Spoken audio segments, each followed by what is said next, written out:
জানি এই ভিডিওটা আমি অনেক দিন পরে ছাড়ছি। এই ভিডিওটা সেই দোলের দিনের ভিডিও, যেদিনকে আমাদের বাড়ি প্রত্যেক বছর নেয় এবছরও সত্যনারায়ণ পুজো হয়েছে।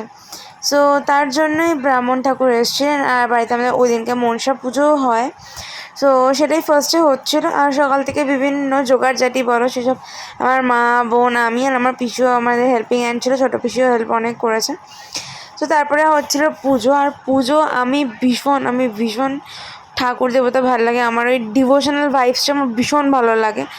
তো তার জন্য আমি বলেছিলাম পুজোতে পুষ্পাঞ্জলিও দিয়েছি, সকাল থেকে না খেয়েছিলাম।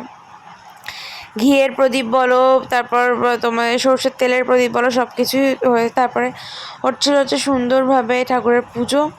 আমার তো দেখতে ভীষণ ভালো লাগছিলো। আর ওখানে বসে আমি কোনো ভিডিও করতে পারিনি, আমার বোন করছিল সব ভিডিও।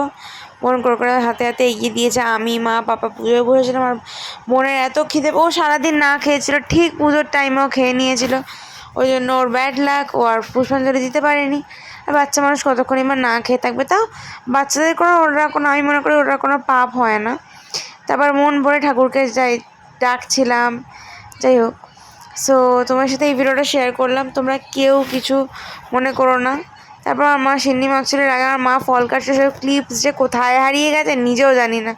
এই হচ্ছে আমার উপর ঘরের ছোট্ট ঠাকুরঘর, যেখানে তারা মা, যজ্ঞ দাদা, গপু ভাই, গন্নু দাদা, মহাদেব সবাই আছেন।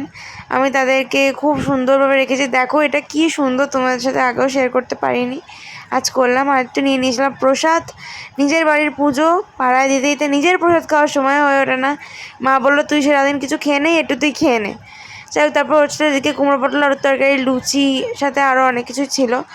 তো তারপরে দেখো কি সুন্দর করে সাজানো ছিল প্লেটগুলো। আমার তো খুব ভালো লাগে পুজোর সময় একটা সুন্দর যে ভাইবস আসে, ওটার জন্য। সো আমার ভিডিওটা কার কার ভালো লাগলো অবশ্যই জানিও। সে ভালো থেকো, সুস্থ থেকো, আর অবশ্যই একবার বলে যাও, হর হর মহাদেব।